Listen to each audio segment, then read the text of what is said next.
Yanımızda Süleyman Birge Arafat. Bakın biz Azия туралы айтатын боламыз достар. Biz сәл үлгермей қалдық. Видео түсіруге кешірсіздер. Енді сіздерге уақыт бітместейін деп шештік. Достар, бізде рекорд болып жатыр екен.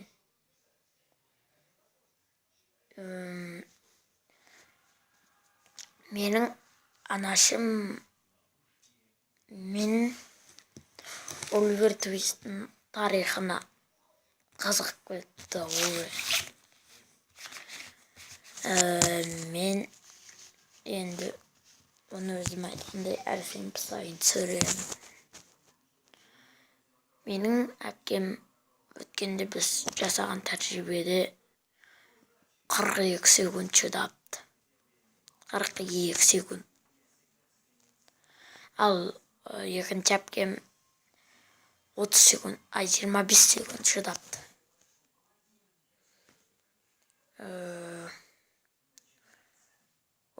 Оливер Твистің тарихы өте қызықты.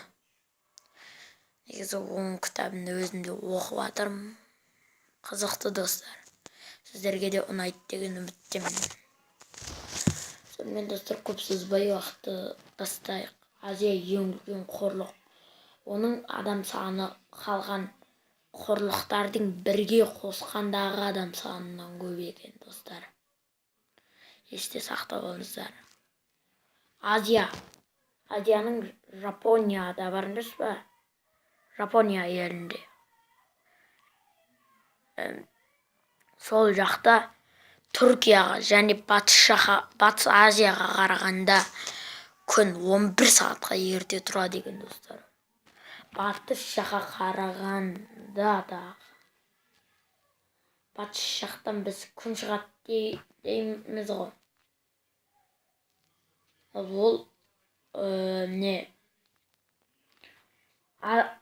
Жапония оңтүстігінде орналасқан. Қызықты ақпарат, есте сақтаңыздар.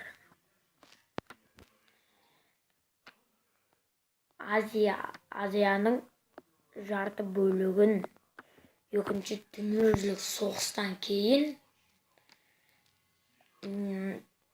жапониялықтар басып алған екен. Азияда, Үндістанда біздің эрамызға дейінгі 2000 жылға дейін буддизм қалыптасыпты. Одан кейін біздің эрамызға дейінгі 1500 жылдан кейін артынан индуизм қалыптасыпты. Ал ислам діні біздің эрамыздың 7-ші ғасырында пайда болды. Оны қазір бүкіл осы дүниежүзінің мұсылмандары қолданады. Ал европейц дейді орысша, ал қазақша европалық дейді. Европалықтар, яғни олар осы Азияға 15-ші ғасырда келіпті. Және Азия мен Европаның арасында сауда-саттық жұмыстар қызып кетіпті бірден. Азиядан керамика мен асыл тас, қола, алтын сияқты нәрселерді әкетіпті. Сондай әкетіпті.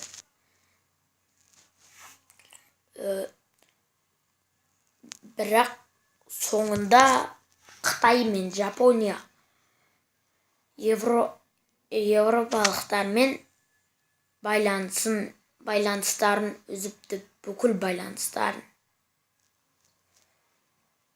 Бұны біз түсіндіре алмаймыз. Себебі біз қазақпыз ғой.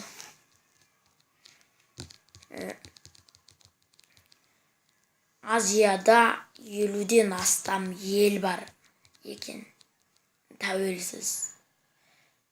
яғни бүкілі тәуелсіз. Себебі Азияда 50 ел бар. Оның ішінде ең үлкенінен бастап кішкентайына дейін тәуелсіз. Азияның ең биік нүктесі Эверест шыңы тауы екен. Ал ең төмен нүктесі өлген теңіз екен. Өлген теңіз туралы естігендеріңіз бар ма? Комментарийлерде жазып кетіңіз. Біз оған келесі видеоларда жауап беретін боламыз. Азияның жері 45 миллиард 66.400 екен. 45 миллиард. Бұл өте көп.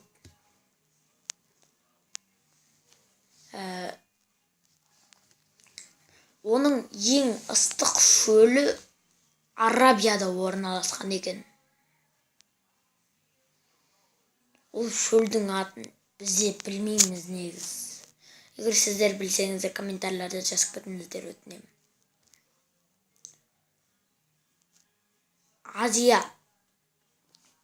Азияның жалпы адамы 3.600.000. Сонда Азияның адам ең көп болса, қалған елдердіңкі, мысалы Европанікі қанша екен?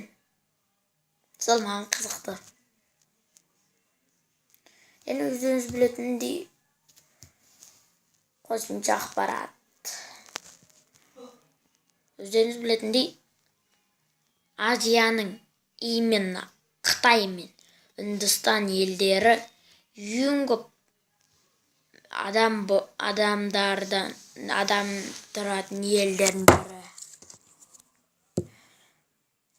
Қытай бірінші орында, Үндістан екінші орында.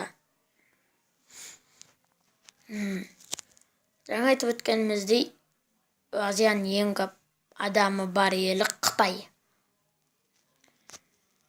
Ең үлкен қалалары Токио мен Жапония.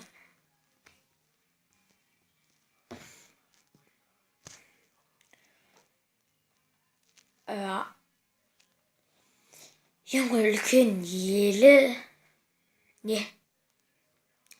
Ресей. Ресей бүкіл әлемге танымал. Ал ең кіші ел Бруней. Сонымен достар, осымен біз Азия туралы ақпараттарымыз аяқтаймыз. Видеоны лайк басып, комментарий жазыңыздар. Сау болыңыздар. Енді бір күннен кейін шығады, яғни бейсенбі күн шығады келесі видео.